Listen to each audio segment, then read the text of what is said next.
second and final race for the open class machines, and Kurt Nickel has to do it all over again. There's no mistaking that. Whether he can or not remains to be seen, because Joachim Karlsson, the number 99 Honda rider, is in extremely determined mood. Number 13, Nickel, ahead of him, or alongside him, should I say, Malin. But has Nickel done it this time? No, he hasn't. Karlsson is in front of him, but even more so, the number 21, Brian Steele, had a cracking start. It looks as though Steele is leading this one. They're all bunched up at the right-hander, and a rider has got away. Number 11 going away, David Campbell. Brian Steele, though, is right. There's Brian Steele, there's Campbell. Right with them, too, number 7, Justin Morris. So now these three, where's Karlsson? He's in 4th, Nickel in 5th. Number 79, trying hard, Stephen Parry on the Yamaha, he's in 6th. And Brian Steele, we said earlier, he's talented. I didn't expect this. I'm not sure if David Thorpe did, but the young Irishman is away. In second place, still it's Campbell. We've seen Campbell go well before. He rode well in the series last year. And Karlsson is locked in a battle now with number 7, Justin Morris.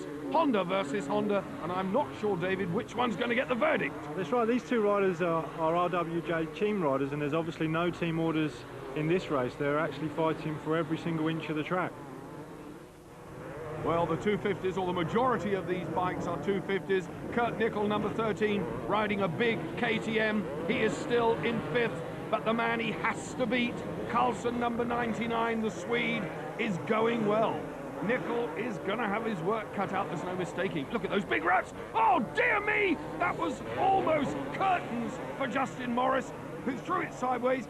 And I have to say, he was in trouble before he got to the rut, but he almost corrected it and almost saved it. There's Campbell, number 11. Justin Morris now dropping back. Karlsson is charging through. He's alongside Steele, but he's on the long way round. Is he going to be able to do it? Karlsson versus Steele. Right with them, number 11, David Campbell. Campbell, oh, there's Karlsson. He's going well. So Joachim Karlsson knows he's got to really stretch that gap now and make Kurt Nickel work. Nickel is trapped behind these fast men. This pace is quicker than the 125s. They're bigger bikes, of course they're bigger. You wouldn't think they could use them this quickly around what is an extremely tight motocross circuit. But what a balanced ride by Joachim Karlsson. He's now, David, got a clear track ahead of him. Yeah, his game plan has come right now. He's made a good start. He's forced his way to the front, and he's actually put all the pressure on the opposition now. I mean, Justin Morris has to really fight now to keep Nickel behind, keep Jockey in his sights to have any chance of gaining this championship.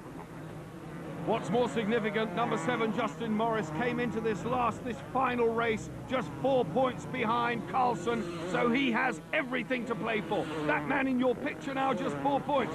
Nickel is going to try and spoil his party. Paul Cooper is out of the running. He's certainly not in a major points position, so it looks as though Cooper, who came to Donington Park as championship leader, is going to go home with a consolation prize. Number 4 in big trouble, Ryan Hunt, dropping his Kawasaki. He's looking pretty fed up, but at least the rider is fit and well. He'll fire it up and go again. Meanwhile, at the front, the battle is frantic.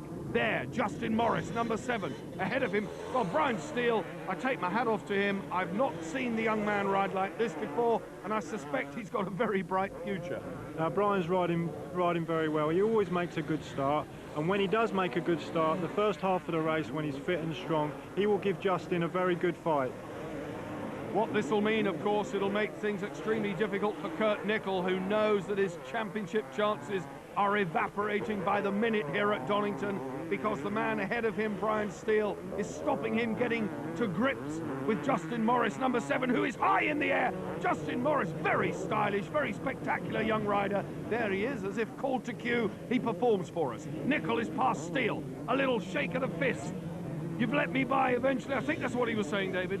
In actual fact, what he's doing, he's just trying to pull his roll-off across. He's getting clear vision. He must have had some dirt on his roll-off, and he's pulling the film across. There's a little string attached to the left-hand side of the goggles, yeah, of course. Now there's Paul Malin, number 1 on the back, 111 on the bike on the Yamaha, riding the unfamiliar 250cc bike, but putting in an extremely good performance. With him, number 27 on the Kawasaki, Gary Hoptroff. There, running out of the action, number 11, David Campbell, who was running so strongly in the early stages. Paul Cooper desperately trying to make up ground, number 3, but I think Cooper's cause is lost. He's fighting hard. There's Malin on the Yamaha. Malin chasing hard now. Right with him still Gary Hoptroff ahead of him though. Malin's got to get past Hoptroff if he's going to have any chance of getting to grips with the number 79, Stephen Parry on the Yamaha. They're all, I mean, these are names unfamiliar to me, but some of the riders going brilliantly well. There's Cooper, the distinctive orange shirt, the green bike, the number 3 on the plate in the middle of your picture. Cooper, with all these people in front of him, has fat chance now of regaining the championship lead. It's between Carlson, it's between Justin Morris, and it's between Kurt Nickel. One of those 3 riders, I suspect, unless they all fall off, will go away from Donington Park, the 1997 Shell Advance Open Class Motocross champion. David, they're bunching up. It looks to be almost impossible to pass on those tighter sections. The ruts now are developed such that there's only 1 or 2 lines in the corner that are useful for the riders. So as you can see, they either have to follow or move line and lose a great deal of time. It's interesting actually, Malin made a bad start, but since Cooper's actually come in behind him, he's began to pick up the pace and move forward. And I suspect that these 2 will have a very good charge through the field now. Well, they're certainly eating up the slower riders now. Malin, stylish, the 125 British champion, going into World Championships again next year, Paul Malin. And alongside him as teammate will be Carl Nunn, currently on a Honda in the 125 class, but next year on Yamaha as teammate to Malin. But these 2, Paul Cooper, number 3, Paul Malin, 111. A scrap now with a clear track. Number 27, Gary Hoptroff, being left just a little bit in their dust, but still putting in a sterling performance. Number 14 over the top of the hill there, Ricky Priest, another name we know. There, having regained his composure, David Campbell, back in the running. Back with the race leader, though, Jockey Carlson. Now with number 13, Kurt Nickel, on the 380 KTM. Right with him, taking vastly different lines. Is it down to the different power delivery or simply technique? What it is these 2 lads now are actually forcing on very, very hard. Jockey is using every inch of the track to try to keep Kurt behind him, and Kurt is desperately trying to get on level terms with Jockey so that if he does make a mistake, he's ready there to take his opportunity. It's actually going to develop into a very, very tight race, I think. Kurt is pushing very hard now. You can see that he's trying to move to the side of Jockey to try to miss the roost from Jockey's back wheel, because apart from affecting the goggle situation, you also suffer a great deal of bruising on the arms and the shoulder. World Championship class, both of these riders. As I said earlier, but 11 500 GP wins for Kurt Nickel, the number 13 rider. A couple of 250 GP wins as well, and he's been at it a long, long time. So there's not much he doesn't know about this business, and he'll be watching, again, that little pull on the roll-off lens to clear his window, so he's now got a clean windscreen ahead of him, and he knows full well they're coming up on the tail enders now.